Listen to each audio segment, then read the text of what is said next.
रात के 11 बजे एक घर में दो बहुओं के होते हुए भी सास बर्तन साफ कर रही थी। तभी बर्तनों की आवाज से परेशान होकर बड़ी बहू ने अपने पति से कहा कि जाओ अपनी माँ से मना करो कि इतनी रात को बर्तन साफ ना करें। रोज रोज तुम्हारी माँ की वजह से हमारी नींद खराब होती है और फिर सुबह को भी 5 बजे उठ जाती है। फिर पूजा पाठ करना शुरू करके हमारी नींद खराब कर देती है। अब जाओ, भी सोच क्या रहे हो, अपनी माँ को मना करो। तभी उसका पति बेड से उठता है और रसोई की तरफ जाता है। रास्ते में उसे छोटे भाई के कमरे से भी वही बातें सुनाई देती है जो बातें उसके कमरे में हो रही थी। तभी सब कुछ सुनकर वह छोटे भाई के कमरे का दरवाजा खटखटा देता है तो उसका छोटा भाई बाहर आता है।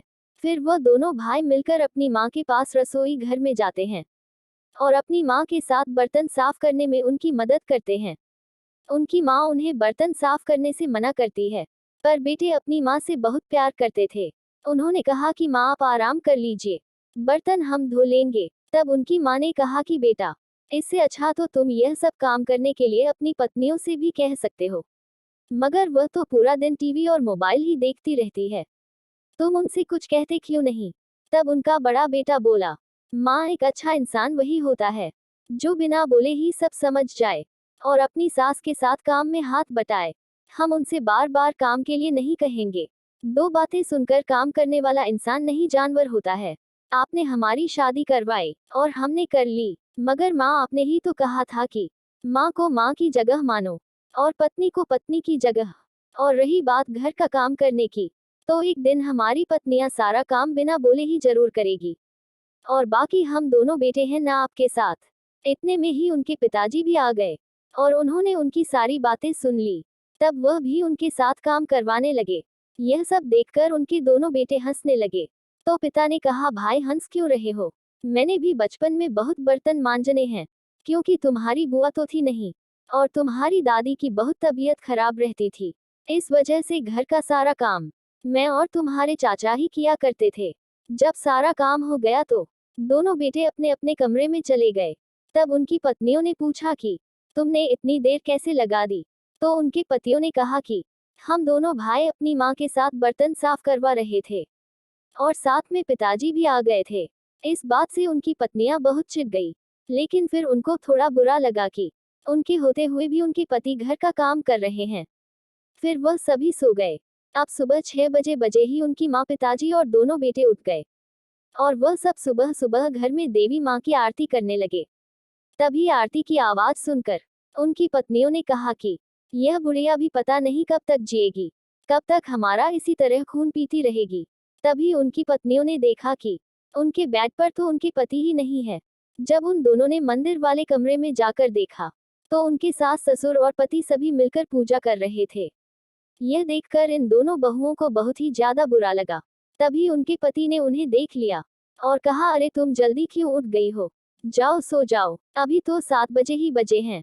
यह कहकर उन दोनों के पति अपनी माँ के साथ रसोई में चले गए और नाश्ता बनवाने में अपनी माँ का हाथ बताने लगे और यह सब उनकी पत्नियां छुपकर देख रही होती है। अब उनको मन में थोड़ा बुरा लग रहा था, लेकिन अभी भी उन दोनों बहुओं में घमंड भरा हुआ था। वो यह सब देखकर भी अपनी सास और पतियों की मदद करने रसोई में नहीं गई। तभी एक दिन बड़ी बहू का पति अपनी पत्नी के पास आया और उससे कहने लगा कि जो मैंने तुम्हें 10,000 रुपए दिए थे वह मुझे अभी के अभी चाहिए, क्योंकि अभी अभी माँ की अचानक ही बहुत ज्यादा तबीयत खराब हो गई है। तो उनकी पत्नी ने उसे साफ झूठ बोलते हुए मना कर दिया और कहा कि उन पैसों की तो मैंने शॉपिंग कर ली। अब उसका पति बहुत दुखी हुआ और बोला कि चलो कोई बात नहीं, तुम तैयार हो जाओ, जल्दी हॉस्पिटल चलना है, तुम्हारी माँ वही एडमिट है। तभी उसकी पत्नी शोकती हुई बोली, क्या मेरी माँ की तबीयत खराब है। तो उसके पति ने कहा कि हाँ, तुम जल्दी करो, मुझे पैसों का भी इंतजाम करना है।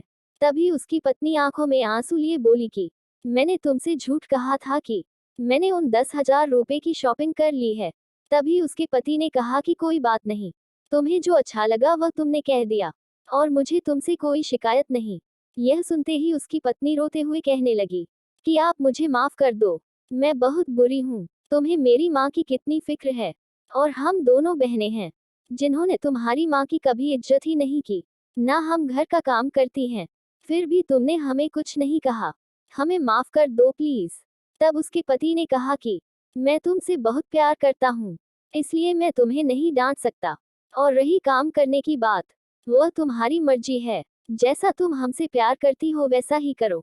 और अगर तुमने मेरी माँ की इज्जत नहीं की, तब भी मैं तुम्हारी माँ की इज्जत करूंगा। यह कहकर उसका पति चला गया। तभी उसकी छोटी बहन भी आ जाती है, और दोनों बहनें मिलकर बहुत रोती है और बहुत पछताती है। और अब उनको सब समझ आ चुका था कि जब हमारे पति बाहर काम करके अपनी माँ की घर में सहायता कर सकते हैं, तो हम तो इस घर की बहू है, हम यह सब क्यों नहीं कर सकती। और तो और हमारे पतियों ने भी हमसे काम करवाने के लिए हमारे ऊपर कोई जोर नहीं चलाया और खुद ही सारा काम करने लग गए। यह हमारे पति नहीं देवता है, वरना इनकी जगह कोई और होता तो हमसे लड़ाई करके या हमें मारपीट कर हमसे घर का सारा काम करवाते। मगर इन्होंने ऐसा बिल्कुल नहीं किया, और हमारी सास ने भी हमें कुछ नहीं कहा। और अब हमारा यह फर्ज है कि हम भी अपनी सास और पतियों की खूब सेवा करेंगे। यह सोचकर को दोनों बहनें अगले दिन से ही रसोई घर में चली गई और सब काम करने लगी, और अपने पतियों से कहने लगी कि आप माँ जी को लेकर कमरे में जाएं, हम दोनों बहनें सारा काम कर लेंगे। तो उसके पति ने कहा कि नहीं, हम कर लेंगे, तुम दोनों बहनें आराम कर लो। तभी उनकी दोनों पत्नियों ने कहा कि नहीं नहीं, अब हम यह गलती नहीं कर सकते, तुम इतने अच्छे हो कि अब हमें हमारी गलतियों का एहसास हो चुका है, और माँ जी आप भी हमें माफ कर दीजिए। हम इस घर की बहू होते हुए भी आपसे सारा काम करवाती रही। तो उनकी सास ने कहा कि बेटी, तुमने कुछ गलत नहीं किया, अभी तुम नादान हो, अगर तुम्हारी जगह मेरी बेटी भी होती तो मैं उसे भी काम के लिए नहीं कहती, तुम मेरी बहू बाद में पहले बैठी हो।